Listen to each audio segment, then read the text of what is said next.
At that time Herod the Tetrarch heard the reports about Jesus, and he said to his attendants, "This is John the Baptist. He has risen from the dead.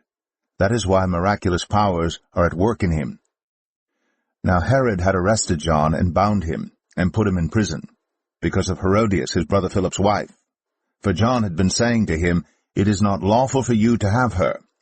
Herod wanted to kill John, but he was afraid of the people because they considered John a prophet. On Herod's birthday the daughter of Herodias danced for the guests and pleased Herod so much that he promised with an oath to give her whatever she asked. Prompted by her mother, she said, "Give me here on a platter the head of John the Baptist." The king was distressed, but because of his oaths and his dinner guests, he ordered that her request to be granted, and had John beheaded in the prison. His head was brought in on a platter and given to the girl, who carried it to her mother.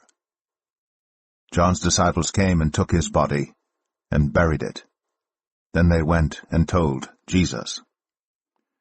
When Jesus heard what had happened, he withdrew by boat privately to a solitary place. Hearing of this, the crowds followed him on foot from the towns. When Jesus landed and saw a large crowd, he had compassion on them and healed their sick. As evening approached, the disciples came to him and said, "This is a remote place, and it's already getting late. Send the crowds away so they can go to the villages and buy themselves some food." Jesus replied, "They do not need to go away. You give them something to eat." "We have here only 5 loaves of bread and 2 fish," they answered.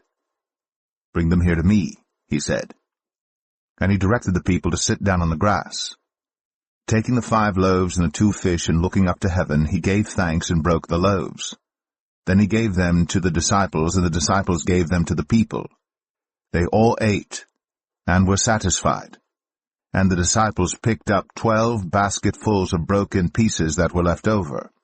The number of those who ate was about 5,000 men, besides women and children.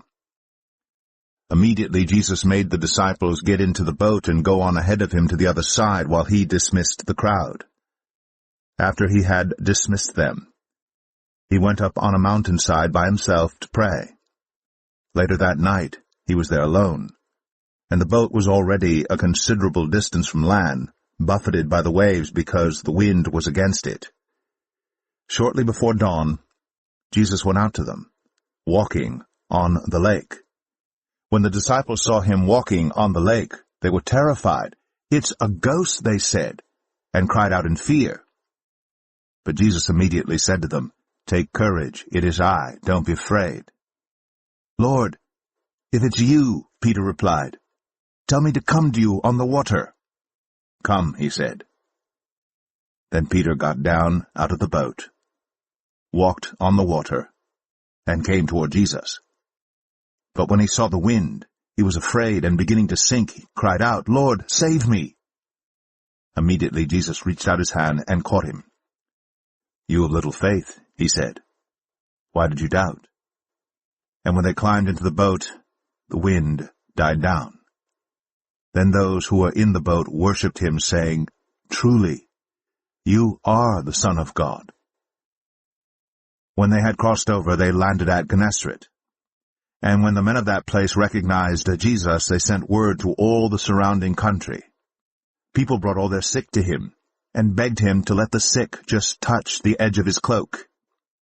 And all who touched it were healed.